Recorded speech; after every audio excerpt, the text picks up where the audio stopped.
মেয়েটি একটি math competition দিচ্ছিল। সে ইচ্ছাকৃতভাবে 100টি প্রশ্নের মধ্যে একটি প্রশ্নের ভুল উত্তর দিয়েছিল, কারণ সে জানত যে সে যাই লিখুক না কেন তার দত্তক বোন সেটি কপি করে ফেলবে এবং আধা সেকেন্ড আগে উত্তর দিয়ে দেবে।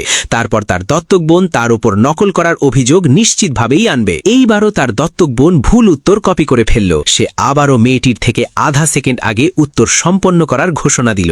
দর্শকরা দেখল যে তাদের উত্তরগুলো একদম একই ছিল। তারা সঙ্গে সঙ্গে সিদ্ধান্ত নিল যে যে মেয়েটি পরে পেপার জমা দিয়েছিল সেই নকল করেছে। তবে মেয়েটি শান্তভাবে বলল যে যদিও তাদের উত্তর একই ছিল, সে ইচ্ছাকৃতভাবে একটি প্রশ্নের ভুল উত্তর দিয়েছে। সে সেই প্রশ্নটা দেখাতে পারে এবং সঠিক উত্তর বুঝিয়ে দিতে পারে। সে ভাবল তার দত্তক বোন কি সেটাও করতে পারবে। এই কথা শুনে তার দত্তক বোন সঙ্গে সঙ্গে ঘাবড়ে গেল। অযোগ্য ও অদক্ষ হওয়ার কারণে সে সেই প্রশ্নটি একদমই খুঁজে বের করতে পারল না। মেয়েটি সুযোগ নিয়ে সেই প্রশ্নটি দেখালো এবং সে তার সঠিক উত্তর বুঝিয়ে দিল। তদন্তের পর জজরা নিশ্চিত করল যে মেয়েটি যা বলেছে তা একদম সঠিক। এটা শুনে উপস্থিত দর্শকরা সঙ্গে সঙ্গে অবাক হয়ে গেল। তারা ভাবতেই পারল না যে যে মেয়েটি সব প্রশ্নের সঠিক উত্তর দিয়েছিল সেই আসল ম্যাথ জিনিয়াস, আর তার দত্তক বোন যে একই ভুল উত্তর দিয়েছিল সেই নকলকারী। এটা দেখে তার দত্তক বোন পুরোপুরি ভেঙে পড়ল। হতাশায় সে বাঁচার জন্য অজ্ঞান হবার অভিনয় করতে বাধ্য হল। এটা দেখে তার মা এবং বড় ভাই দ্রুত স্টেজে গেল